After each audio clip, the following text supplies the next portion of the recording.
Hello, hello, hello. What's up, people? Back again with my talk about esports and gaming this Sunday.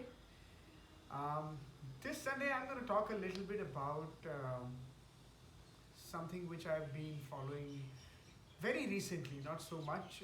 While, of course, I've played the game Dota long back, but I haven't passionately followed it and how it grew and how it evolved um, for the longest time. So yeah, cut back to 2020, 21. In fact, when during the pandemic, I also started watching a lot of streams on Twitch and YouTube. One of the most interesting things that happened during that time was, I stumbled upon free to play. You guys must have seen this if you are an avid Dota follower, or for that matter, if you love esports documentaries. Free to play was free on YouTube, and now it's also on Netflix. But yes, I came across this documentary, and it was really gripping because it was behind the scenes of the game, the tournament, and how exciting this whole concept of earning a ton of money by just playing games was. So it focused on that aspect and the trials, the tribulations, the challenges these players faced who are actually now rock stars, right? This was probably way back when. I don't even remember the dates or the days. It's quite long ago. So yeah, interesting. It focuses on how, for the very first time, I mean, of course, esports tournaments have been happening, Dota tournaments have been happening, Dota forums were already existing long before the international was announced or started. But this whole documentary talks about how the international, that's the tournament for Dota 2, changed the game for this space. All right. So yeah, I mean, people used to have a lot of local tournaments. Countries had their own tournaments. There was, of course, the esports world tour or electronics sports world tournaments that used to happen, but none of them were, as exciting in terms of prize pools or in terms of the money that they had to offer, right? And even today, a lot of players are facing these challenges, and a lot of challenges are faced by teams and organizations and owners of esports organizations as well. Most of them are kids or in college. They want to, either pursue their studies, and they have parental pressure to kind of do so, or play esports professionally, spend hours and hours just like we do, spending hours and hours working for whatever we do in our jobs. So anyway, this Dota tournament international was launched, and people had rumors that there might be some 50 to $100,000 worth of prize pool and so on and so forth. But when it launched, it made waves. It made the news big time. Guess what? I think I've spoken about this before, but it had a prize pool of $1.6 million, out of which $1 million went to the winning team. Imagine that. A team of 5 players, and then of course the tournament, the team and the organizers and other staff that they had. Everybody worked so hard. I mean, it's as good as working for any other sports tournament that you have your local leagues and whatnot. So imagine this $1 million earned by playing hours and hours and hours of games, the grinding that you've done, and that came to fruition after winning the tournament.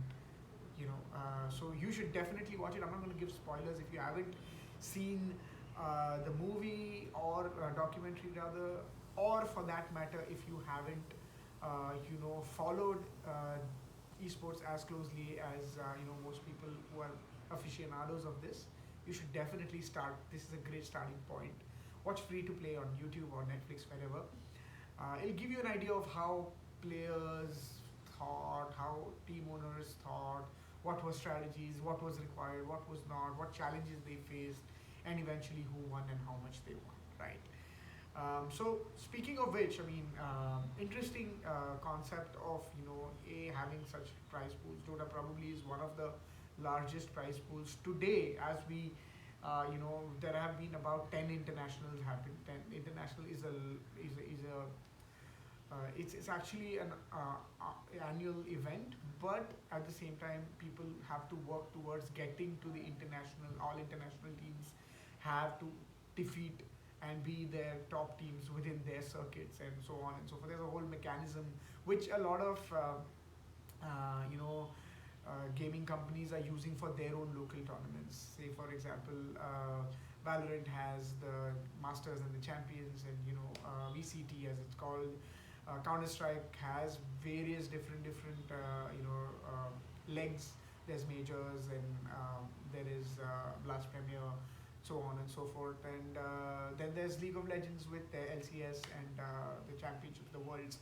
So essentially, all of these models work very similar to franchising models that most sports teams have, whether you call it the football leagues or whether you have the cricket leagues.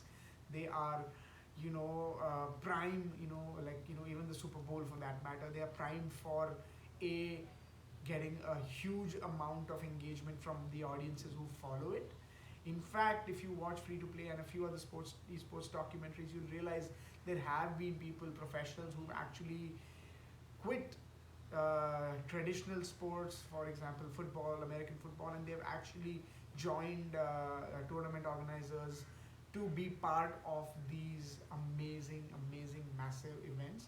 While they may not pull an audience, as huge as a Super Bowl or, for that matter, any other large sports organization, but they definitely pre-pandemic had huge audiences, people going crazy. There's cosplay. There's a whole host of things that you'll get to learn if you understand the nitty-gritties of it. The other movie series or other interesting within this space I would recommend is True Sight. True Sight is actually done by Valve, the producers or the creators of Half-Life, Counter-Strike, and Dota 2. They kind of are the company that sort of has Dota 2 under their wings. They essentially made this is on YouTube, right? It's free playlist on YouTube. Find Dota 2. They made a whole series of documentaries which essentially are just behind the scenes of sorts of the grand finals of any the international tournaments. I think they started all the way from 2018 till 2021, I think, yes. And it's so exciting to understand the player's mindset, the locker room talks, or their comms in terms of when they are playing. If you are really an ardent follower of the game and esports, you will find this all the more fascinating. So it's a binge-worthy weekend. You could actually finish it off, and I have done it a couple of times. And in fact, I gather a lot of these insights for inspiration, because there are so many points that I think there is a lot more that can be done to kind of promote the whole esports ecosystem.